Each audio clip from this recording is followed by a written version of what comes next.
নমস্কাৰ আমাৰ আলোচনা বিষয় হৈছে এডিআৰই গেট 4 আজিও আমি এডিআৰই গেট 4 ওপৰত আলোচনা কৰিম আজি বিষয়টো হৈছে আমাৰ ভাইভা টেষ্ট আমাৰ গেট 4ত যি ভাইভা টেষ্ট হ'ব তাৰ ওপৰত আজি আলোচনা কৰিম আপোনালোকে ভিডিঅ'টো শেষলৈকে চাই থাকিব তেতিয়াহে বুজি পাব আমি সকলোৱে জানো আমাৰ 27 অক্টোবৰ তাৰিখে যি গেট 4 পৰীক্ষা হৈ গ'ল তাত আমাৰ 135 মাৰ্ক আছিলে আমি সকলোৱে জানো ভাইভা টেষ্টৰ কাৰণে আমাৰ 1:2 ৰেচিঅ'ত কেণ্ডিডেট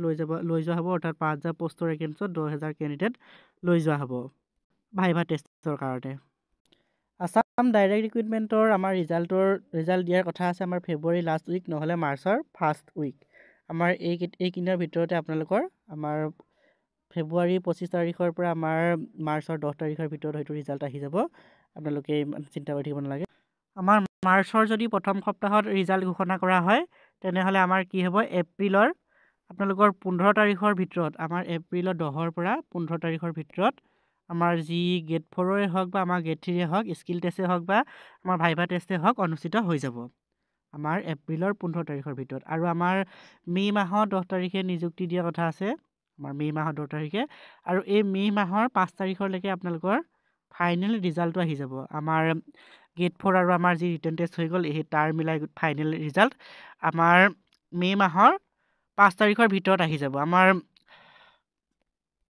মই যি 5 তাৰিখৰ কথা ক'লোঁ এইটো ফাইনেল ৰিজাল্টৰ কথা কোৱা হৈছে আমাৰ ৰিটেন টেষ্টৰ ৰিজাল্ট ফেব্ৰুৱাৰী নহ'লে মাৰ্চৰ প্ৰথম সপ্তাহত দিয়া কথা কৈছে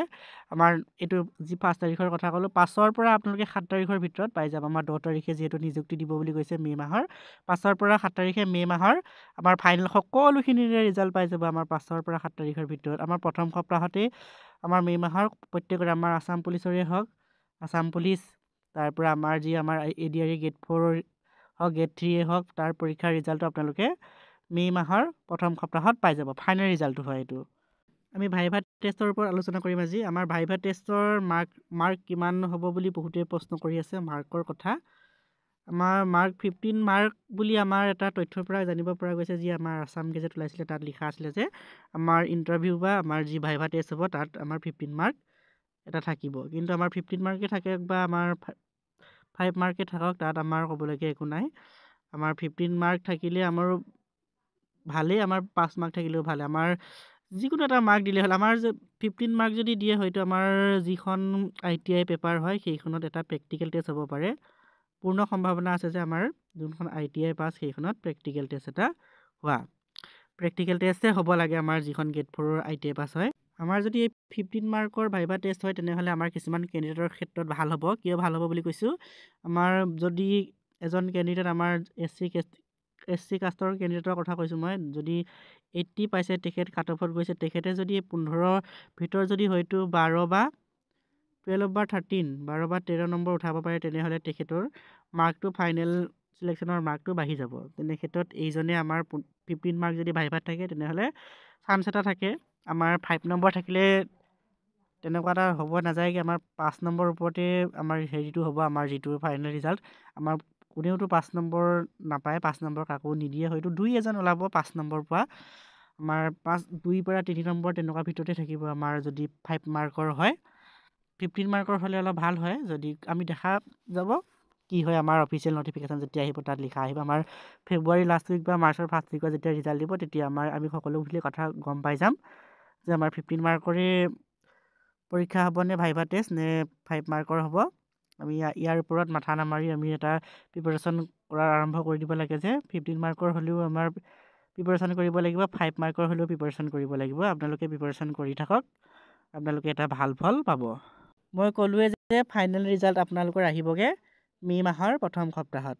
আমাৰ ফাইনেল ৰিজাল্টৰ কথা কোৱা হৈছে মাৰ্চ মাহত আমাৰ কি হ'ব আমাৰ ৰিটেন টেষ্ট হৈ গ'ল তাৰ ৰিজাল্ট দিয়া হ'ব মাৰ্চ মাহ বা ফেব্ৰুৱাৰী মাহত আমাৰ ফাইনেল ৰিজাল্টটো আপোনালোকে মে' মাহতেই পাব আপোনালোকে এপ্ৰিল মাহত নাপায় এইটো আমাৰ বহুতে ক'ব পাৰে যে এপ্ৰিল মাহত আপোনালোকৰ ফাইনেল ৰিজাল্ট আহিব এপ্ৰিল মাহত আপোনালোকৰ ফাইনেল ৰিজাল্ট নাহে আপোনালোকৰ মে' মাহৰ প্ৰথম সপ্তাহতে আপোনালোকৰ সকলোবিলাক ডিপাৰ্টমেণ্টে ঘোষণা কৰিব মে' মাহৰ প্ৰথম সপ্তাহৰ পৰাই আপোনালোকৰ ৰিজাল্ট ঘোষণা কৰিবলৈ আৰম্ভ কৰি দিব আমাৰ যি স্বাস্থ্য বিভাগৰ ৰিজাল্টৰে হওক বা আমাৰ আসাম পুলিচৰে হওক আমাৰ যি শিক্ষক নিযুক্তি এডুকেশ্যন ডিপাৰ্টমেণ্টৰ সেয়াই হওক বা আমাৰ যি আসাম ডাইৰেক্ট ৰিক্ৰুইটমেণ্টৰ পৰীক্ষা বৰ্তমান হৈ গ'ল ৰিটেন টেষ্ট আমাৰ যি স্কিল টেষ্ট বাকী আছে সকলোৰে ৰিজাল্ট আমাৰ মে' মাহৰ প্ৰথম সপ্তাহতে ফাইনেল ৰিজাল্টটো ঘোষণা কৰিব আপোনালোকক মই ক'লোৱেই 5 তাৰিখৰ আগত ৰিজাল্ট ঘোষণা কৰি দিব। 5 তাৰিখ নহ'লেও আপোনালোকৰ 7 তাৰিখৰ ভিতৰত আমাৰ সকলোবিলাক ডিপাৰ্টমেণ্টৰে ৰিজাল্ট ঘোষণা কৰি দিব। মে' মাহৰ ফাইনেল ৰিজাল্ট হয় এইটো। আপোনালোকে গেট 4ৰ ভাইভা টেষ্টৰ কাৰণে কেনেদৰে প্ৰিপাৰেশ্যন কৰিব আমি এটা নেক্সট ভিডিঅ' লৈ আহিম। নেক্সট ভিডিঅ'ত আপোনালোকে কেনেধৰণৰ টপিকবিলাক চাব লাগিব বা কি কৰিব লাগিব তাৰ ওপৰত ভিডিঅ' লৈ অহা হ'ব। আপোনালোকে এনেধৰণৰ আপডেটবিলাক পাই থাকিবলৈ আমাৰ চেনেলটো ছাবস্ক্ৰাইব কৰি ল'ব। লগতে আমাৰ ভিডিঅ'বিলাকত লাইক কৰিব, কমেণ্ট কৰিব। আপোনালোকে কমেণ্টবিলাক অলপ বেয়াকৈ কৰে, ভালদৰে কমেণ্ট কৰিব। আমাৰ যোনসকল কেণ্ডিডেটৰ এই ভিডিঅ'টো অপ্ৰয়োজনীয় বুলি ভাবে তেওঁলোকে নাচালেই হ'ল। যোনবিলাকে প্ৰয়োজন বুলি ভাবে তেওঁলোকে ভিডিঅ'বিলাক চাব আৰু তেওঁলোকে কমেণ্ট কৰিব। আমাৰ কিছুমান কেণ্ডিডেট আছে কমেণ্ট কৰিবলৈকে আহে, তেওঁলোকে ভিডিঅ'বিলাক ভালকৈ নাচায় আৰু কমেণ্টৰ ওপৰত তেওঁলোক লাগি থাকে। গতিকে আপোনালোকে চেনেলটো ছাবস্ক্ৰাইব কৰি ল'ব। আজিলৈ ভিডিঅ'টো ইমানেই আছিলে। ধন্যবাদ।